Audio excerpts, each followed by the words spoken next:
Hello, my name's Robin Lambert, I'm 20 years old and I have cerebral palsy, but you guys, you know me as the T-Rex, and you're watching My T-Rex Life. Oh, wow, it's been a while, hasn't it, since we've sat down and done this. Now I could give you a bunch of excuses, but I'm not going to, because you deserve better than that. Let's just get into it.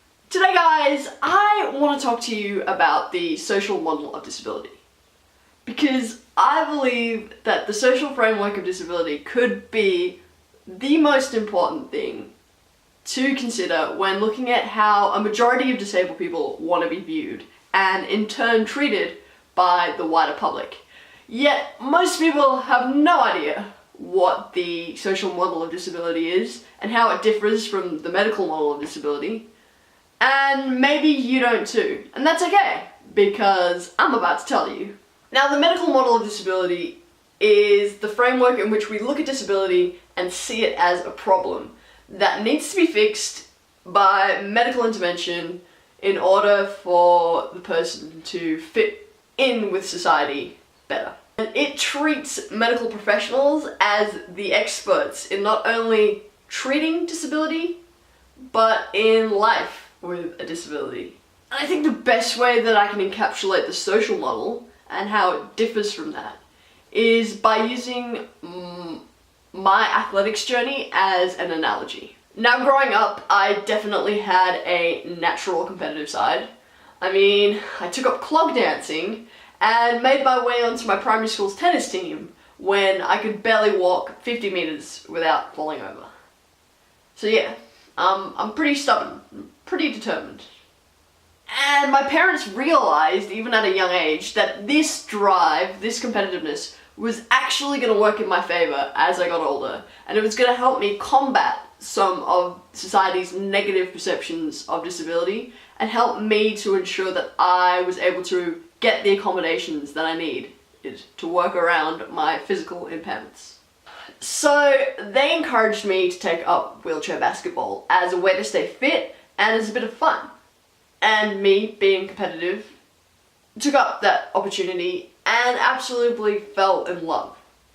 When I was in that chair, I was able to be athletic, I was able to be aggressive, and I was able to compete with others on an even playing field. And I was reasonably good at it. I made my way onto the state junior and women's teams, and got to travel interstate a little bit to play.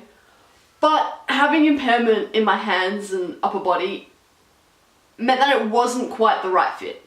My defense may have been on fire, but I was never going to be a talented shooter. So I sought out the sport of wheelchair rugby, a sport specifically designed for people with impairment in all 4 limbs. And I excelled at this sport as the only female to play in the National League. I got taken on Australian development camps and got to travel all around Australia playing wheelchair rugby. But then even more opportunities opened up for me in the sport of athletics. In this sport I just had natural potential, and now I compete internationally as a wheelchair sprinter and I'm ranked 9th in the world. And for me, that's a perfect example of what the social model of disability is all about. It's about recognizing potential and seeking possibility with the assistance of accessible networks. Now, I guess one of the ways that we can see how that differs from the medical model of disability is to look at how sports people with disabilities are represented in our media. Now, I've had a number of articles written about my sporting success in newspapers, and almost all of them have used the term overcoming disability in relation to my success. When in reality, I haven't overcome anything other than a lot of ridiculously hard training sessions, and my disability has remained the same for the entire time I've participated in sport. It's just that I've been given the opportunity to work with my disability instead of working against it or despite it. And that's what the social model of disability is all about. People tend to look at disability as a problem to be fixed, but I believe I am far from broken. My disability is an integral part of my identity, and without it, I definitely don't believe I'd be the person that I am today. And I think the way that I see the world would be dramatically different in the same way it would be if my race, my gender, or any of those things were different.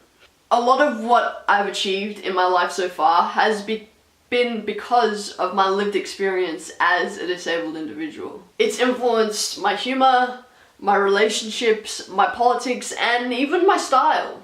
So for these reasons, I'm not interested in overcoming disability or obtaining a cure. Now that's just not to say I don't value treatment or medical intervention, because believe me, I'm well aware of the fact that I wouldn't be where I am today without the assistance of all the doctors and healthcare professionals in my life. I just believe that it should be done with the goal of assisting potential rather than pursuing normality. And this is where at times, especially in my adulthood, I've become at odds with people in the medical profession. When their vision was not to help me achieve my goals, or even to assist in creating what I determine as a good quality of life, but instead for them to meet their expectations of what they see as normal for someone with a body like mine. Even if I had every surgery available to me or I practiced every therapy, I still wouldn't be normal. But diversity should mean that that idea of normality is far outdated anyways. My physical impairments are not what disable me. What disables me is a world that is not universally accessible. In the same way that it's not my impairments that mean I'm not employed in the traditional sense, because I have skills in a wide variety of areas. It's the fact that employers assume my disability would make me too challenging. To explain how I think that the medical model could be more aligned with the principles of the social model, I'd like to bring us back to the athletics analogy. When I first started racing in a chair, my coach didn't immediately point out all of my flaws, which, believe me, there were a lot of, but instead she pointed out what I was doing well and how I could make that specific part of my push stronger. Now, Dr. Karen Pape, who you should all check out, especially if you have CP, she's a neonatologist, she's a neonatal neurologist who's made some of the most exciting discoveries when it comes to treating cerebral palsy in the last 10 years, explains her practice in a very similar way. She says if you go to a tennis workshop, they get you to try out all the shots. They see what you're good at and what you're bad at. And they don't immediately try and fix your wonky serve. They look at what you're already good at and they try and perfect what you're already doing. And that's the difference between just looking at what's wrong with someone and a more athletic model, which is what are your strengths, what's your best shot, and how can we make your best shot more consistent. And I believe that looking at disability and treatment in this way empowers the individual and gives them a platform to see success, rather than focusing on what's wrong with them. The social model of disability allows us to dismantle harmful stereotypes and removes environmental barriers, whilst the medical model relies on intervention, which for people with conditions like me can often be invasive and traumatic. So adapting an individual's environment and making it more accessible can often be far more beneficial than some of these medical interventions.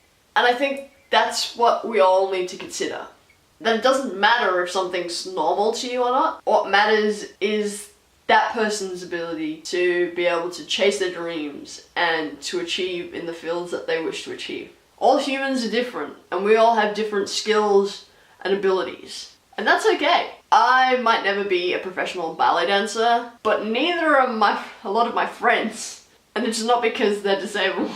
So I hope that's helped you guys to understand the social and medical models of disability slightly better. And I'd be really interested to hear in the comments down below what your thoughts on the social and medical models of disability are and how they've impacted your life. But most importantly, guys, remember to stay shiny, because I love you.